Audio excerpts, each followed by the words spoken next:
And here we are.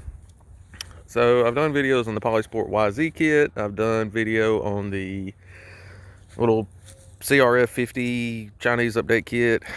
And today we have the cr125 0207 Polisport update kit. The bike's not finished, but it's a nice day outside. I was out here working on it, so I figured I'd make a video and update everybody on how it goes together. Before I got it, I couldn't really get a lot of good pictures on the internet to give you an idea of what they look like.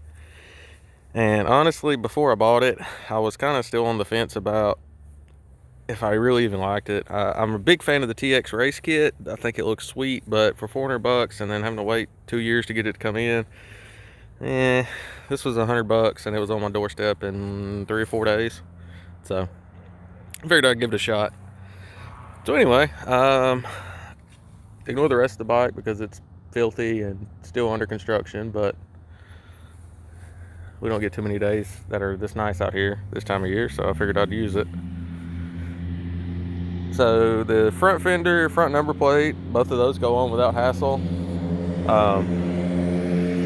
which was really cool because on the YZ kit from Polisport, you have to drill holes in the front fender, which kind of sucks. I feel like I'm paying for a conversion kit. They could drill the damn holes correctly, but you know, that's neither here nor there, I guess. The fitment's pretty good. So the front fender bolts right up. The front number plate slides into the front fender. I'm not sure if this is a proprietary front number plate and fender or if this is off of a newer bike. I don't have any new bikes, so I can't tell you either way, but it does go together pretty well, especially considering this is a 16-year-old bike that it's going on.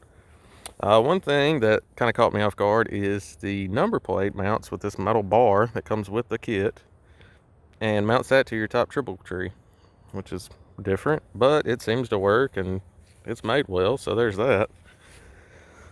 The front shrouds go on pretty easy, just like any other aftermarket kit. Throw the bolts in there and then kind of leave them loose and put them into place and then tighten them down. You're going to leave this one untightened because this piece here that we'll discuss later goes into it, but for the most part the front fenders or front shrouds go on pretty painlessly. Honestly, this is kind of what turned me off of the kit at first. I didn't think they looked really proportional in pictures. It kind of reminded me of the Cannondale MX400, and the last thing I want to do is for my friends to see me on a bike and think I'm riding a Cannondale, because I do have a reputation to uphold. But in person it's kind of grown on me. Now this is where it starts to suck. The back fender goes on easy. I mean, you can't really mess that up. The side panels, just like on the YZ kit, they are a nightmare. Alright, so first you put on this red piece. I'm sure if you've looked at the kit, you've seen it come in 2 pieces. So it bolts in here, and it bolts in here, and that gets that on there. Alright, now this guy has like a U-shaped groove on this and right here.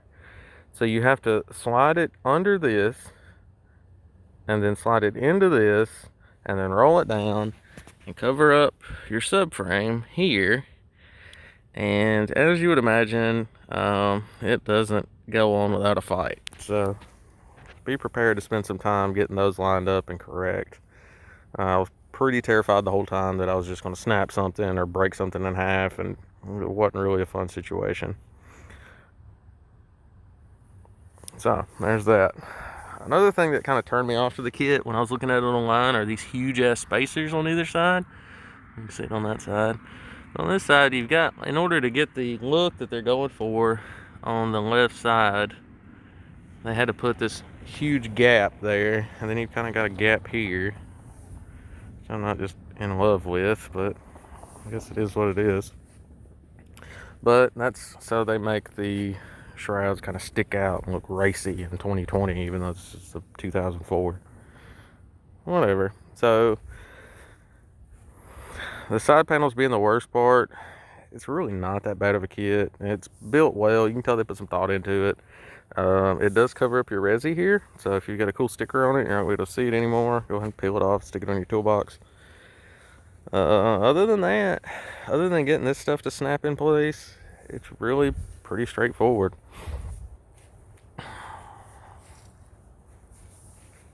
Let's try to get a couple different angles of it so you can see it.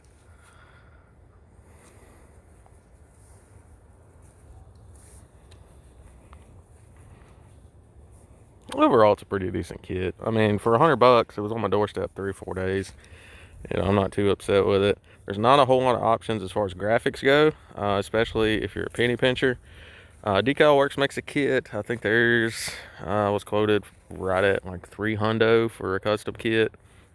There's a couple other places, independents, that make them, but expect to spend in the neighborhood of $250 on these. You're not going to get on eBay and find a super cool kit for $50 like you can pretty much any other two-stroke ever made.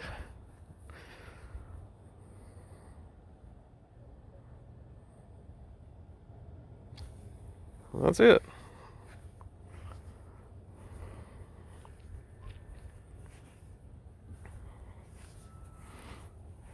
I guess this is the part where other YouTube people would say like and subscribe, but I really don't post that much. So if you do, great. If you don't, I really don't care. Dirt bikes.